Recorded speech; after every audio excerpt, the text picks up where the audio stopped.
I purchased this for 11,000 rupees at an Amazon sale last week. Just 2 years ago, this time, the predecessor of this SSD, Samsung T5, sold for around 21,000 rupees. Prices of SSDs such as these have come down significantly over the past couple of years. I purchased this now to expand the high-speed storage of my Mac Mini M1 setup, in a budget of course. There is a plethora of options to choose from with convoluted USB specifications. I found this area particularly confusing, which is why I am making this video in case someone finds this useful. I'll upload a separate video this weekend about my research and why I chose a ready-made solution rather than a DIY SSD enclosure, and how my experience has been so far, so keep an eye out for that if you want. The predecessor of this model, the Samsung T5, utilized SATA storage and had a read-write speed of around 500 megabytes per second. This T7, however, uses NVMe storage, which is much faster and is advertised to have double the speed of T5, 1000 megabytes per second.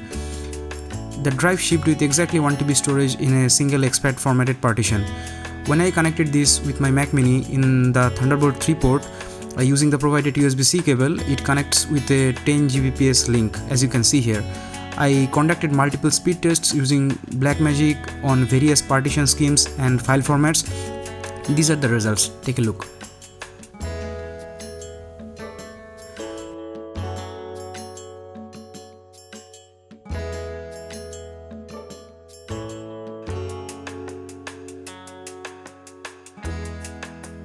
As you see, APFS is actually faster for M1 Max compared to other file formats. I'll be using this SSD exclusively with macOS, so this is the format I chose. I'm consistently getting 740 Mbps write and around 690 Mbps read speed.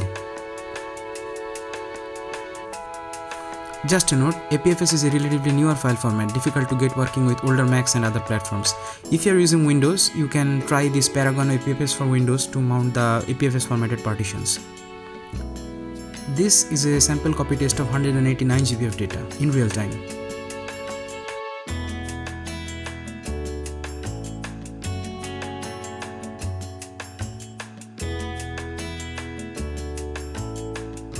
I'm speeding this up a bit.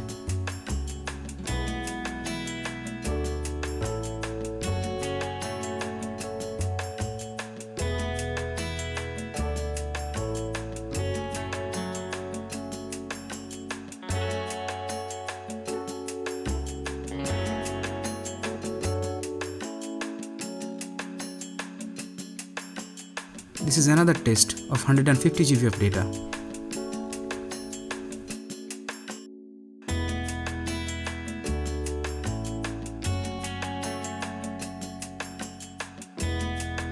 I found out the point at which the fast SLC cache is depleted. The speed drops down to about 510 Mbps write after 42 GB mark. I ran these tests multiple times and the results are the same. This is to be expected.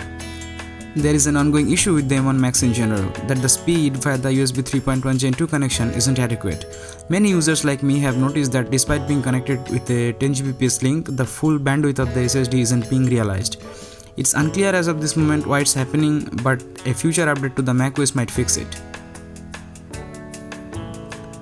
The SSD gets quite hot to the touch when large volumes of data are written onto it or read from it. Samsung claims that they designed the thermal solution in such a way that the heat is dissipated gradually, and I believe it. But still, the drive gets noticeably hotter than its predecessor T5 did. That's the only downside I found so far. I was quite concerned about the heat this drive was putting off when I set it as the default Finder window and download location for Safari, so I changed it back to defaults. Later, I found that NVMe drives in general usually run hotter than SATA SSDs, and it's not quite uncommon. But in its defense, while the drive gets quite hot, it's not uncomfortable to the touch or anything.